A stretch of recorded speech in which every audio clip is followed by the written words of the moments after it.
अहो मी सावित्री सावित्री खंडोजी नेवसे पाटील.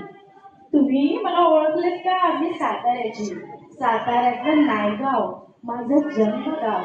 मी साताऱ्यातली नायगावची सावित्री खंडोजी नेवसे पाटील. तुम्हाला सांगते, अगदी वडिलांपासून आमच्या घरामध्ये लोकांचा राबता होता. लोक आमच्या घरी ये जा करत राहायची. का माहितीये? माझे आबा गावचे पाटील आणि माझी माई म्हणजे लक्ष्मी. माझी माई म्हणजे लक्ष्मी आणि ती सगळ्यांचं करायची. आलेल्या गेलेल्या सगळ्यांचं पाहायची. आणि मग मी पण तसंच करायची. तुम्हाला माहिती आहे काय करायचंय?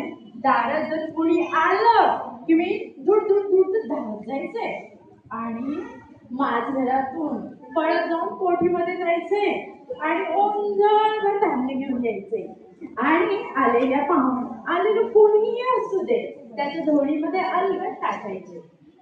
तेव्हा माझी माई मला बघायची आणि म्हणायची, अगं ए सावी, तुझ्या ओंजळभर धान्यानं कोणाचं पोट भरेल का? जा सुप्पभर जोंधळ घेऊन ये. कोठीतून काय घेऊन यायचे? अगदी सुप्पभर जोंधळ घेऊन यायचे आणि आलेल्याच्या झोळीत टाकायचे. तेव्हा माई कौतुक आणि माझ्याकडे बघत राहायची आणि आलेला प्रत्येक जण मला म्हणायचा, सावी आहे ना तुमची, खूप मोठी होईल, अगदी घराण्याचं नाव करेल सावी.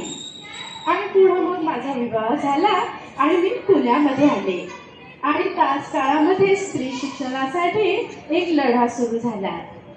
संपूर्ण भारतातली पहिली शाळा भिडेवाड्यामध्ये सुरू झाली आणि त्या मुलींच्या पहिल्या शाळेमध्ये पहिली भारतातली महिला शिक्षिका म्हणून मला काम करण्याचा मान मिळाला. आणि मग परत मी वेगळ्याच नावाने ओळखू जाऊ लागले. सावित्रीबाई ज्योतिबा फुले. धन्यवाद.